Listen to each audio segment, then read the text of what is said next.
How are you guys doing? Today is Friday, April 1st, 2022. I'm James Sims, and for this episode of The Elite, I'm going to preview the Final Four round for the 2022 women's tournament. This college basketball tournament initially had 68 teams, and they were all officially, of course, competing with one another.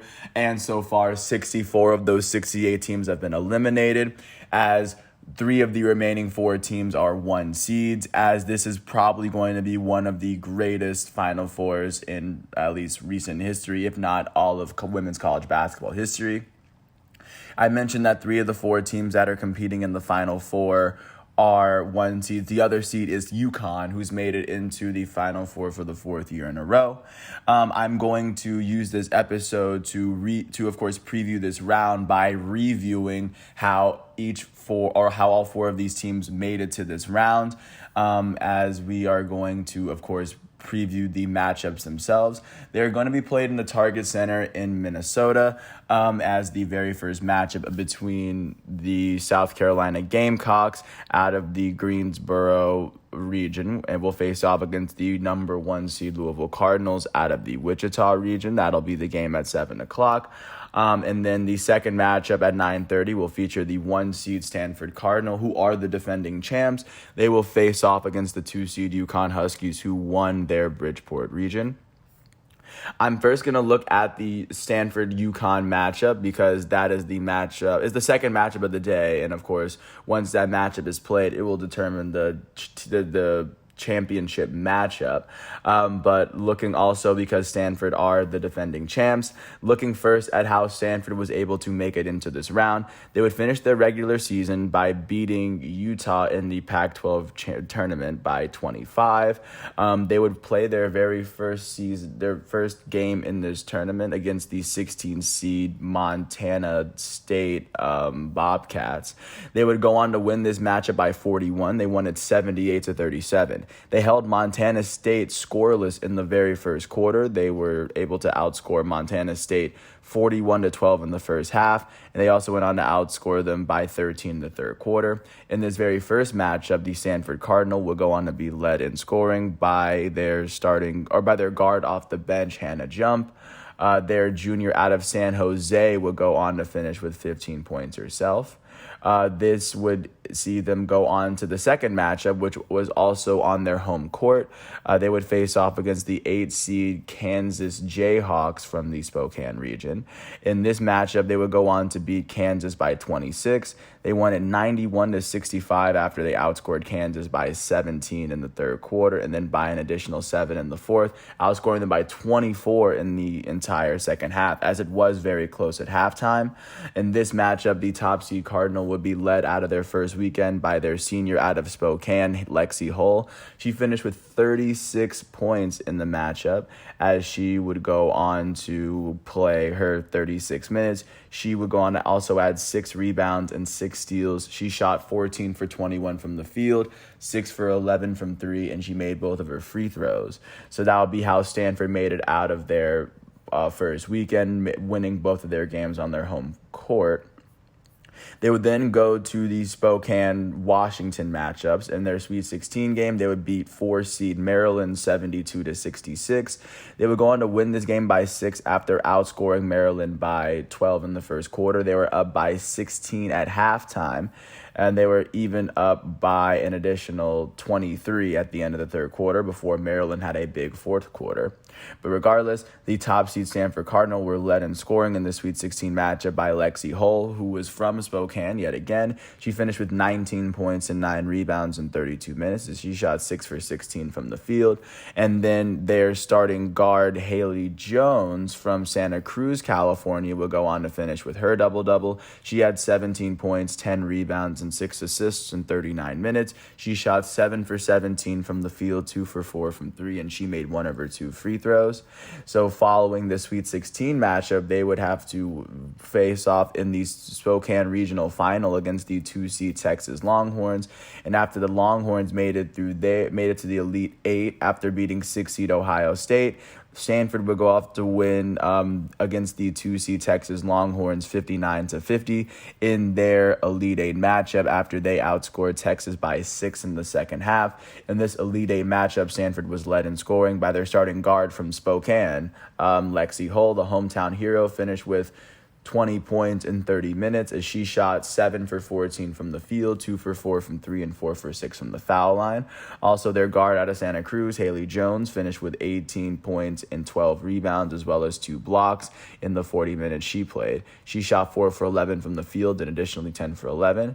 Also, their forward, Cameron Brink, their sophomore out of Beaverton, Oregon, would finish with 10 points and 6 blocks for herself. So that would be how Stanford would be the very first. That would be how Stanford, the defending champs, would make it on to this round. And then looking quickly at their opponent, the UConn Huskies will go on to make it to the Final Four for the 14th year in a row, as UConn is, of course, continuing to cement history.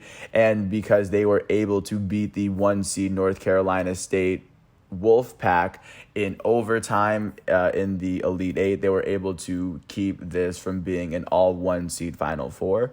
They would finish their regular season by beating Villanova in the Big East Championship by 30.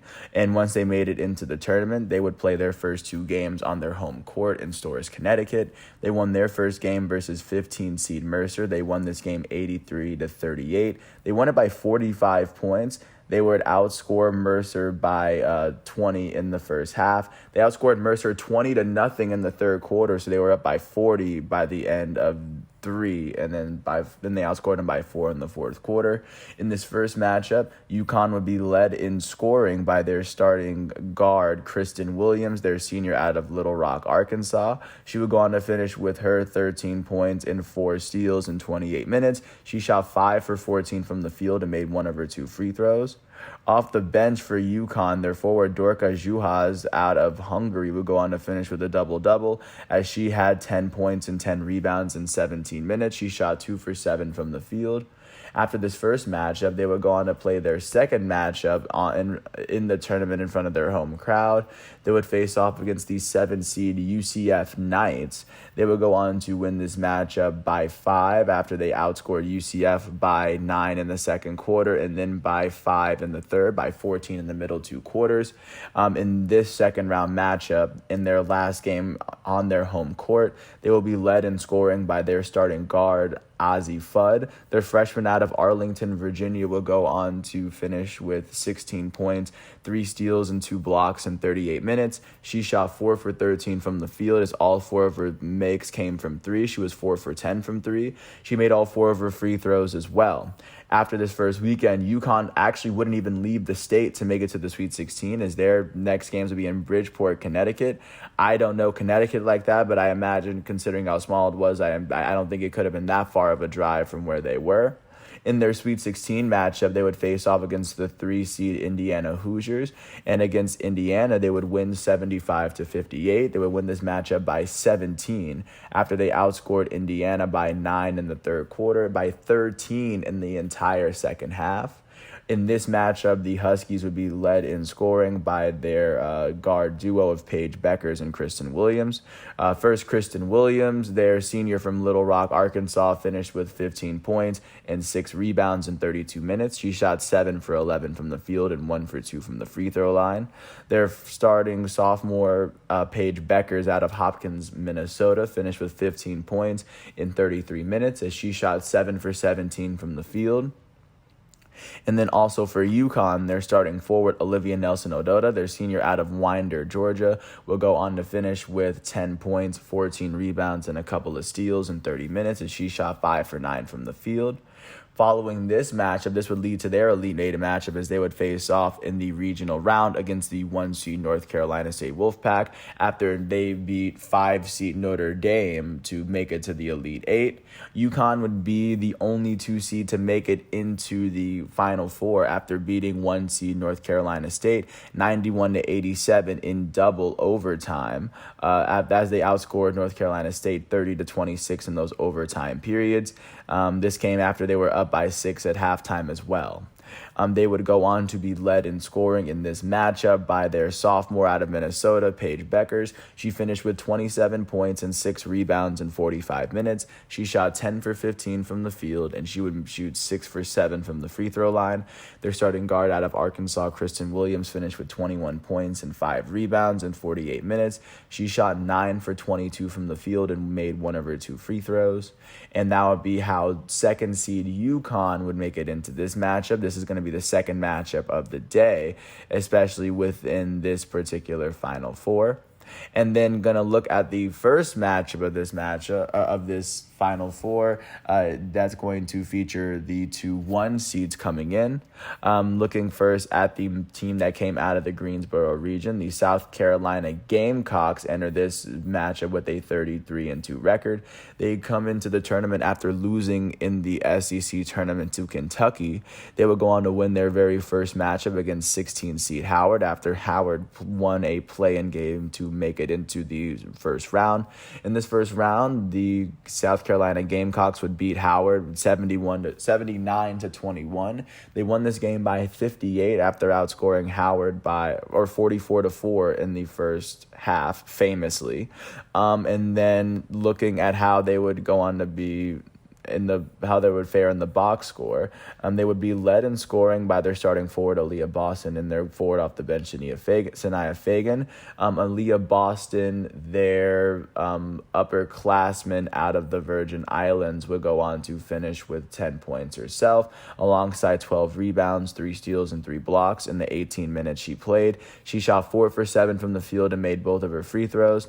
Sanaya Fagan, their freshman forward out of Ellenwood, Georgia, will go on to finish with 10 points and 7 rebounds in 14 minutes. She made all 3 of her shots as she shot 4 for 6 from the field. They would go on to play their second game on their home court, on their last game on their home court this season against the 8th seed Miami Hurricanes from the Greensboro region. They would go on to beat 8th seed Miami 49-33. They won this game by 16 after they would outscore Miami 23-10 in the first half as they held Miami to only 3 points in the second quarter. In this second round matchup, they would be led in scoring by their center off the bench, Camila Cardozo. Their sophomore out of Brazil will go on to finish with 11 points. She would do this and also finish with 8 rebounds and 4 blocks in 22 minutes. She would make 4 of her 9 attempts as she shot 3 for 5 from the free throw line.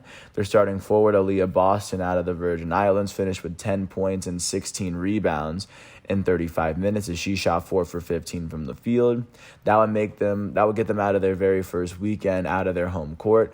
They would play their next matchup in Greensboro, North Carolina, against the 5th seed North Carolina Tar Heels, who are actually from the state. South Carolina would beat North Carolina in the Battle of the Carolinas 69-61.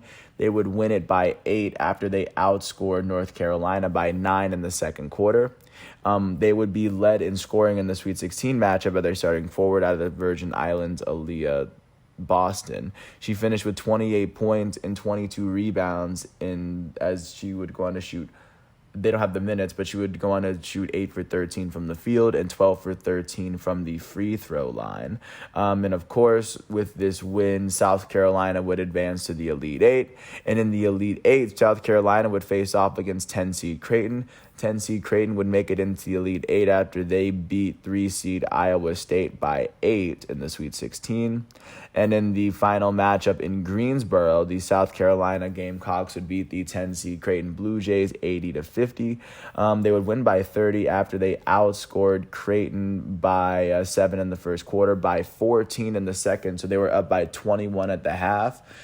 On the winning end, the Gamecocks were led in scoring by Aaliyah Boston. Their forward from the Virgin Islands, St. Thomas specifically, finished with 19 points and 7 rebounds in 28 minutes. She shot 7 for 9 from the field and shot 5 for 8 from the free throw line. Their starting forward, Victoria Saxton, their senior from Rome, Georgia, would go on to finish with 11 points and 11 rebounds. And these two, along with the rest of their team, would help South Carolina make it to the Final Four, where, of course, the team that is waiting for them is the just as formidable and just as number one seeded Louisville Cardinals. The Louisville Cardinals would come into this matchup finishing their 2021-22 ACC season after losing in the ACC tournament against Miami.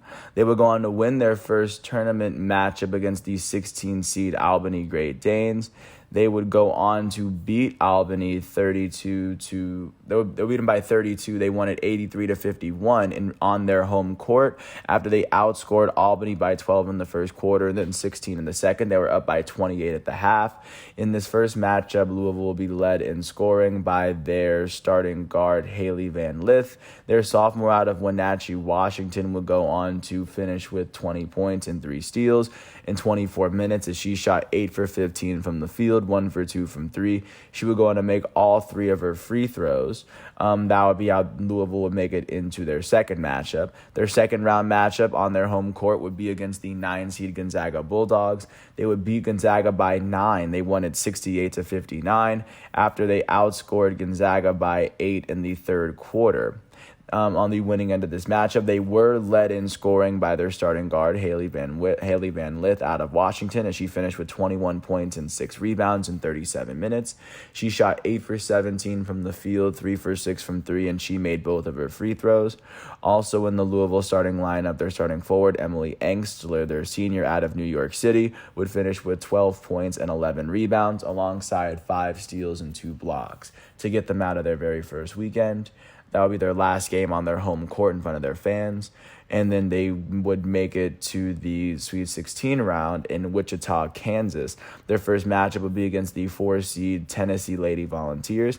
They would beat Tennessee by 12. They won it 76-64.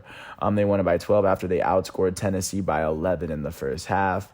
They would be led in scoring by Haley Van Lith out of Washington as she finished with 23 points and 6 rebounds in 39 minutes. She shot 7 for 21 from the field and 9 for 10 from the free throw line. Emily Engstler out of New York City, their forward, would go on to finish with 20 points, 10 rebounds, and 3 blocks in 33 minutes. She shot 7 for 12 from the field. She made all 3 of her 3-pointers as well. So that would help Louisville make it to this Elite 8 matchup.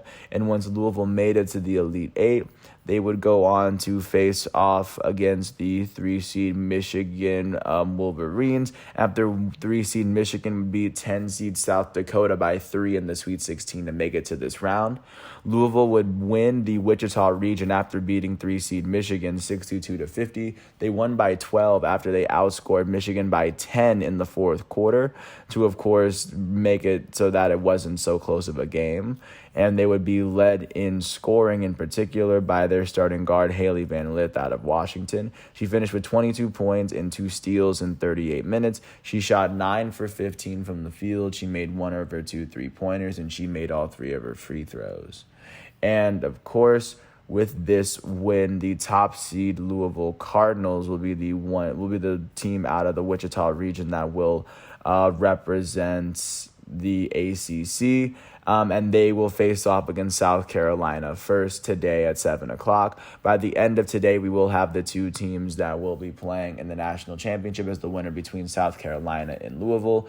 The battle between the 1 seeds will face off against the winner between 1 seed Stanford out of Spokane and 2 seed Bridgeport, UConn. You have the team that's been there, the seasoned vets versus the defending champs. This is going to be a very highly anticipated Final Four, and I can't wait to see the games that happen. But, of course, congrats to the 4 teams, but only 2 teams can make it through this round, and I will catch you guys with another episode to preview the championship preview. But until then, I want to thank everyone for listening to all 19 minutes of this piece. I want to thank the ESPN and NCAA websites for giving me all the facts and figures that I needed for this episode, for this piece. And I will catch you with more tomorrow. But until then, I want to thank everyone. And once all of today's exhibitions and matchups are done, I will come back with more episodes tomorrow on Saturday, April 2nd. But until then, thanks for listening. I hope all is well, and I'll catch you with more. I will even do a preview for the men's Final Four tomorrow as well. And with that said, thanks for listening to my piece, and peace out. I'll catch you with more tomorrow. Today is Friday, April 1st, 2022. I'm James Sims, and this is The Elite.